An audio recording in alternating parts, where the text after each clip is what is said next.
ইয়েমেনের রাজধানী সানায় মার্কিন বিমান হামলায় অন্তত ১২ জন নিহত হয়েছে, আহত হয়েছে আরও ৩০ জন। এছাড়া আমরান ও মারিব প্রদেশেও হামলা চালিয়েছে মার্কিন বাহিনী। হুতি বিদ্রোহীদের পরিচালিত আল মাসিরা টিভি এ তথ্য জানিয়েছে।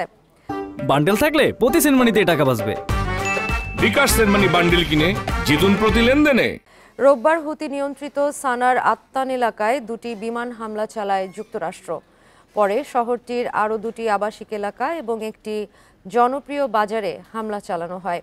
ধ্বংসস্তূপে আটকা পড়াদের উদ্ধারে অভিযান অব্যাহত রেখেছে উদ্ধারকারী দল। হুতি সমর্থিত সংবাদ মাধ্যম জানিয়েছে, সৌদি আরব সীমান্তে সাদা প্রদেশেও বিমান হামলা চালিয়েছে মার্কিন সেনারা।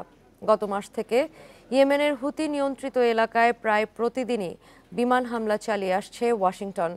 হামলায় সামরিক স্থাপনাসহ বেসামরিক নাগরিকদের লক্ষ্যবস্তু করা হচ্ছে।